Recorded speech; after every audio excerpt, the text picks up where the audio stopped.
ప్రజలకు తెలుసు, అందరికి కూడా తెలుసు, రేవంత్ రెడ్డి గారి ప్రభుత్వం కేవలం డైవర్షన్ పాలిటిక్స్ లో భాగంగా కేటీఆర్ గారి పైన ఈ అక్రమ కేసు నమోదు చేయడం జరిగింది.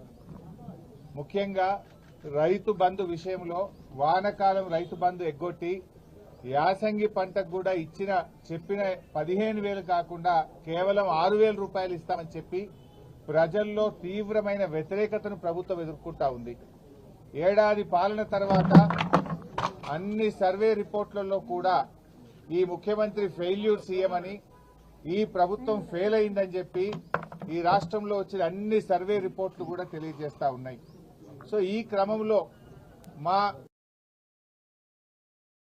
అక్రమ కేసు పెట్టి ప్రజల యొక్క దృష్టిని మరల్చాలని ఒక డైవర్షన్ పాలిటిక్స్ కు రేవంత్ రెడ్డి గారు పాల్పడతా ఉన్నారు. మాకు తెలుసు రేవంత్ రెడ్డి గారు ఇలాంటి ఇంకా అక్రమ కేసులు చాలా పెడతారని, ఇంకా మాలాంటి చాలా మంది నాయకుల మీద కూడా ఇలాంటి అక్రమ కేసులు ఆయన పెడతాడని. వీటన్నిటిని ఎదుర్కోవడానికి మేము సిద్ధంగా ఉన్నాం. మాకు తెలంగాణ ప్రజలు ముఖ్యం, ఈ రాష్ట్రం ముఖ్యం. ఎన్నో పోరాటాలతోని త్యాగాలతోని తెలంగాణ తెచ్చుకున్నాం. తెలంగాణ బాగుండడం, తెలంగాణ అభివృద్ధి చెందడం, తెలంగాణ ప్రజల సంక్షేమం బీఆర్ఎస్ పార్టీకి అత్యంత ముఖ్యమైనది. మీరు ఎన్ని కేసులు పెట్టినా, మా మీద ఇంకా ఎన్ని రకాలుగా ఒత్తిళ్లు పెట్టినా ఈ రాష్ట్ర ప్రజలకు నువ్వు ప్రజలకు ఇచ్చిన 6 గ్యారెంటీలు అమలు చేసేదాకా నీ ప్రభుత్వాన్ని నిన్ను ఎట్టి పరిస్థితుల్లో వదిలిపెట్టం.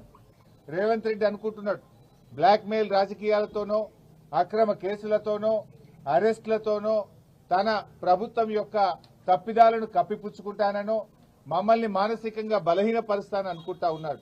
కానీ మేము మరింత బలంగా పోరాటం తప్ప ఎట్టి పరిస్థితుల్లో నీ అక్రమాలను గాని, నీ 6 గ్యారెంటీల అమలుపై నిన్ను ప్రశ్నించడాన్ని వదిలిపెట్టే ప్రశ్నే ఉత్పన్నం కాదు. ఈరోజు కేటీఆర్ గారి మీద హైకోర్టులో కూడా వచ్చిన తీర్పు కేవలం విచారణ కొనసాగించడానికే చెప్పింది హైకోర్టు. ఇది అక్రమ కేసు, దీని విచారణ నిలుపుదల చేయాలని చెప్పి బీఆర్ఎస్ పార్టీ తరఫున మేము కోర్టుకు వెళ్లాం. కోర్టేమీ కేసును నిర్ధారించలేదు, ఇది తప్పు జరిగిందని చెప్పింది కానీ శిక్ష వేసింది కాదు. కేవలం విచారణ కొనసాగించడానికి మాత్రమే ఈరోజు కోర్టు అనుమతి ఇచ్చింది. విచారణకు సహకరిస్తాం. ఈ ముందు నుంచి కూడా కేటీఆర్ గారు 100% విచారణకు సహకరిస్తామని చెప్పాం. ఎందుకంటే మేము తప్పు చేయలేదు, అసలు అవినీతే జరగలేదు, రాష్ట్ర ప్రభుత్వం నుంచి 1 రూపాయి కూడా గ్రీన్ కో కంపెనీకి చెల్లించలేదు. అక్కడ ఇది ఎప్పుడు జరిగింది? రేవంత్ రెడ్డి గారు ప్రమాణ స్వీకారం చేసిన 3వ రోజే ఆ కంపెనీ ప్రతినిధి ఏడాది పాటు నువ్వు ఎందుకు కేసు పెట్టలే, ఏడాది తర్వాత ఎందుకు పెడుతున్నావు?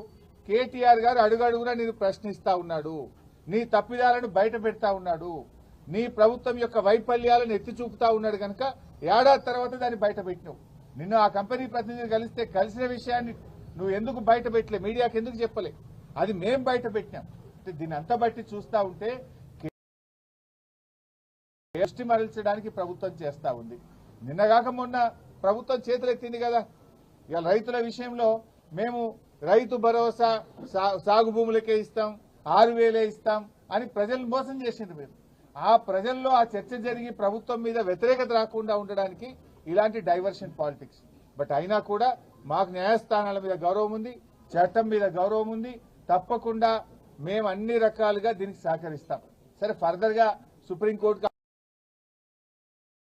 అనే దాని మీద మా న్యాయవాదులు ఇచ్చేటువంటి సలహా మేరకు మేము ముందుకు వెళ్తాం. బట్ మొన్న కూడా మీరు చూశారు, కేటీఆర్ గారు ఏసీబీ ఆఫీస్కి వెళ్లారు. ఎక్కడ కూడా ఎక్స్టెన్షన్ అడగలే, మేము టైం కూడా అడగలేదు. వాళ్ళు నోటీస్ ఇస్తే మేము వెళ్ళాం. ఎందుకంటే తప్పు చేయలేదు కనుకనే ధైర్యంగా విచారణకు పిలిచారు. తప్పకుండా వెళ్తాం. ఎట్టి పరిస్థితుల్లో విచారణకు మేము వెనుక వెళ్ళట్లేదు. కాకపోతే ఈ ప్రభుత్వం తీరు బాగలేదు కనుక న్యాయవాదులతో నేను వెళ్తాననే కేటీఆర్ గారు అన్నారు తప్ప దాదాపు 45 నిమిషాలు విచారణకు వెళ్లడానికి రోడ్డు మీద నిలబెట్టినా కూడా ఓపిక్గా కేటీఆర్ గారు ఏసీబీ ఆఫీస్ ముందు నిలబడ్డారు. దట్ మీన్స్ మేమేం తప్పించుకోవాలని కాదు, ఎందుకంటే మాకు తప్పు చేయలేదు అనేటువంటి పూర్తి నమ్మకం మాకుంది. అక్కడ అసలు అవినీతే జరగలేదు. ప్రభుత్వ ఖజానా నుంచి 1 రూపాయి పోకుండా నువ్వు అవినీతి జరిగిందని ఎట్లంటావు? అవినీతే జరిగిన ప్రశ్నే లేదు అక్కడ. ఈ రాష్ట్రం ఇమేజ్ పెంచడానికి, హైదరాబాద్ బ్రాండ్ ఇమేజ్ పెంచడానికి ఈ రోజు ఈ కార్ రేసింగ్ ను కేటీఆర్ గారు హైదరాబాద్ తెచ్చారు. బాగా పనిచేశాడు. వాస్తవానికి ప్రపంచం మెచ్చుకున్నది, దేశం మెచ్చుకున్నది, మిగతా రాష్ట్రాల ముఖ్యమంత్రులు కూడా ఇది మా రాష్ట్రానికి వస్తే బాగుండని చెప్పి ఇతర రాష్ట్రాలు మనతో పోటీ పడ్డాయి. కానీ కేటీఆర్ గారు ఒప్పించి మెప్పించి మన రాష్ట్రానికి తెచ్చి మన హైదరాబాద్ బ్రాండ్ ఇమేజ్ పెంచే ప్రయత్నం చేశారు. అంతే తప్ప ఇక్కడ అవినీతి జరగలేదు. ఈరోజు కేవలం ఇది ఒక కక్ష సాధింపు తప్ప ఇంకోటి లేనే లేదు. డైవర్షన్ పాలిటిక్స్, కక్ష సాధింపు చర్యలకు రేవంత్ రెడ్డి గారు పాల్పడతా ఉన్నారు. సరే, నువ్వు ఎన్ని రకాల ప్రయత్నాలు చేసినా మా పోరాటం ఆగదు. మా లక్ష్యం తెలంగాణ ప్రజల సంక్షేమం, మా లక్ష్యం తెలంగాణ రాష్ట్ర అభివృద్ధి, మా లక్ష్యం పోరాడి తెచ్చుకున్న తెలంగాణ. కేసీఆర్ గారు 10 ఏళ్ల కాలంలో అనేక రంగాల్లో ఈ రాష్ట్రాన్ని అగ్రభాగాన్ని నిలబెట్టారు. అది కొనసాగింపే మా లక్ష్యం. మేము అధికారంలో ఉన్నా ప్రతిపక్షంలో ఉన్నా మాది తెలంగాణ ప్రజల పక్షం. ఆ తెలంగాణ ప్రజల పక్షాన మేము నిరంతరం పోరాటం చేస్తాం. ఇవాళ రేవంత్ రెడ్డి గారు ఇలాంటి కేసులు ఇంకా కూడా పెట్టొచ్చు, కానీ మేమెవరం కూడా అధైర్యపడే ప్రశ్నే లేదు. అందరము కలిసికట్టుగా పార్టీ వీటిని ఎదుర్కొంటుంది. సో కేటీఆర్ గారు కూడా ఆయన సంపూర్ణమైన విశ్వాసంతో ఉన్నారు, మేమందరం కూడా సంపూర్ణమైన విశ్వాసంతో ఉన్నాం. ఈ కేసు కేవలం ఒక కుట్రపూరితమైన కేసు. ఇక్కడ ఎలాంటి తప్పు జరగలేదు గనక ఆయన కడిగిన ముత్యంలాగా రేపు బయటకు వస్తారు. మాకు ఆ ధైర్యం ఉంది గనక, తప్పు చేయలేదు గనక విచారణకు వెళ్తాం. మేము న్యాయస్థానాలకు సహకరిస్తాం, అధికారులకు కూడా సహకరిస్తాం. మాకు అధికారుల మీద గాని న్యాయస్థానం మీద గాని మాకు విశ్వాసం ఉంది. కేవలం రేవంత్ రెడ్డి మీద మాకు విశ్వాసం లేదు. ఆయన ముఖ్యమంత్రిగా తప్పుదో పట్టిస్తున్నాడు కనుక, ఆయన ఆలోచనలు మాకు తెలుసు కనుక, అందువల్ల ఆయన మీద మాకు విశ్వాసం లేదు. కానీ మేము చెప్పాను తప్ప వేరే ఏం లేదు.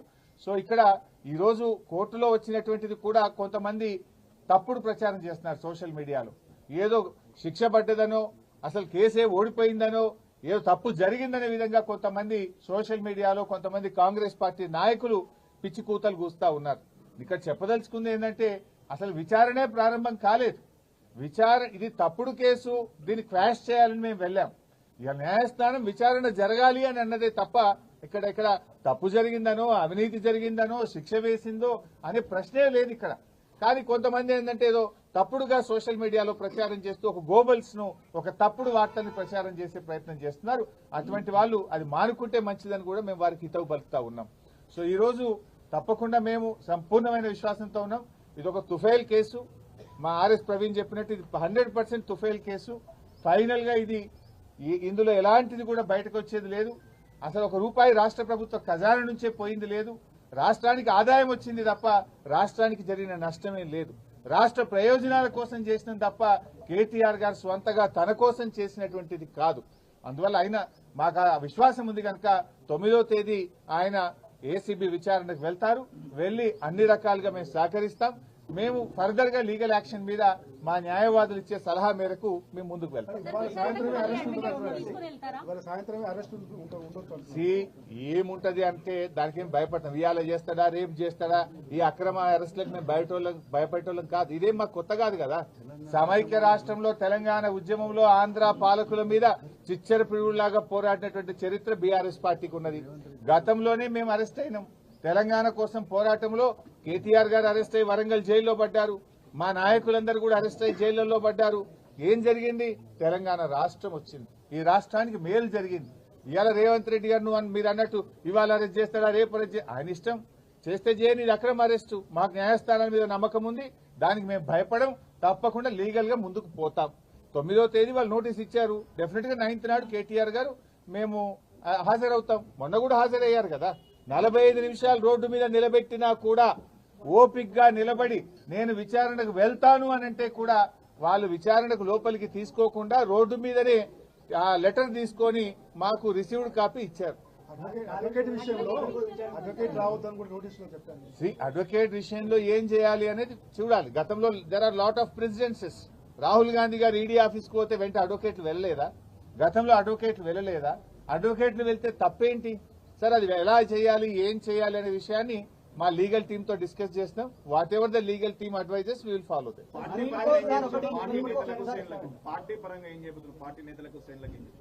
ఏం చేయాలని మేము ఆలోచిస్తాం. మేము కూడా డెఫినెట్ గా పార్టీ ముఖ్య నాయకులందరూ కూడా ఇక్కడ సమావేశం అయి ఉన్నాం. గవర్నమెంట్ యొక్క చర్యల్ని బట్టి పార్టీ పరంగా మేము ఎలాంటి నిర్ణయాలు తీసుకోవాలనే దాని మీద చేస్తాం. ఒకటి మాత్రం క్లియర్ బై సార్, ఆయన అరెస్ట్ చేయని ఇంకా 100 కేసులు పెట్టని రేవంత్ రెడ్డి ప్రశ్నించడం ఆగది. రేవంత్ రెడ్డి ఈ ప్రభుత్వం ప్రజలకు ఇచ్చిన హామీలు అమలు చేసే విషయంలో బీఆర్ఎస్ పార్టీ పోరాటం ఆగదు. We will go on fight. ఆయన మీద పోరాటం చేస్తూనే ఉంటాం, ఆయనను ప్రశ్నిస్తూనే ఉంటాం, వాళ్ళ అవినీతిని బయట పెడుతూ ఉంటాం, వాళ్ళ ఫెయిల్యూర్స్ ను కూడా ప్రజాక్షేత్రంలో బట్టబయలు చేస్తాం. ప్రజల పక్షాన, రైతుల పక్షాన, మహిళల పక్షాన, కార్మికుల పక్షాన మా పోరాటం కొనసాగుతుంది. బైసాబ్ దాని మీద నిన్ననే కేటీఆర్ గారు కూడా స్పష్టంగా చెప్పారు. గ్రీన్ కో ఒక రూపాయి రాష్ట్ర ప్రభుత్వం ఇచ్చిందే లేదు. అసలు నీకు ఎవరికైనా కంపెనీకి నువ్వు సాయం చేస్తే వాడు నీకు ఉల్టా పైసలు ఇస్తే అక్కడ అవినీతి. గ్రీన్ కో ఈ రాష్ట్రంలో కాంట్రాక్ట్ చేసింది లేదు, గ్రీన్ కోకు రాష్ట్ర ప్రభుత్వ ఖజానా నుంచి ఒక రూపాయి ఇచ్చింది లేదు. ఇంకా అవినీతి అనే ప్రశ్న ఎక్కడిది? గ్రీన్ కోకు ఏమిచ్చింది రాష్ట్ర ప్రభుత్వం? కాంట్రాక్ట్ ఇచ్చిందా, డబ్బులు ఇచ్చిందా? గ్రీన్ కోకు మేము చేసిన సాయం ఏంది? అసలు ఒక రూపాయి గ్రీన్ కోనే ఉల్టా ఖర్చు పెట్టింది హైదరాబాద్ ఇమేజ్ కోసం, హైదరాబాద్ బ్రాండ్ ఇమేజ్ కోసం. గ్రీన్ కో వాళ్ళ సొంత డబ్బులు పెట్టి ఈవెంట్ నిర్వహించారే తప్ప రాష్ట్ర ప్రభుత్వం గ్రీన్ కోకి ఇచ్చింది అయితే ఏం లేదు కదా. మీరు చెప్పినట్టు హైదరాబాద్ మాదాపూర్ లోను మచిలీపట్నంలోను ఏసీబీ రైట్స్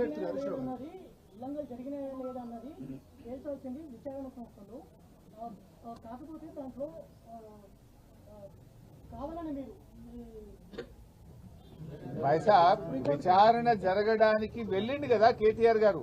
ఏసీబీ నోటీస్ ఇస్తే మేము ఎక్స్టెన్షన్ ఇస్తాము, మాకు బిజీ ఉన్నాము, మళ్ళీ వస్తామని కూడా చెప్పలే. వాళ్ళు ఇచ్చిన టైంకు, ఇచ్చిన తేదీకి కేటీఆర్ గారు నిజాయితీగా ఏసీబీ ఆఫీస్కి పోయినాడు. ఎందుకంటే ఆయన తప్పు చేయలేదు కనుక ధైర్యంగా, నిర్భయంగా ఆయన విచారణకు హాజరయ్యాడు. రేపు 9వ తారీఖు పిలిచారు, తప్పకుండా వెళ్తాడు ఆయన. దానికి మేమేం, ఎందుకంటే మేము తప్పు చేయలేదు, ఇక్కడ అవినీతి జరగనే లేదు, అవినీతికి ఆస్కారమే లేదు.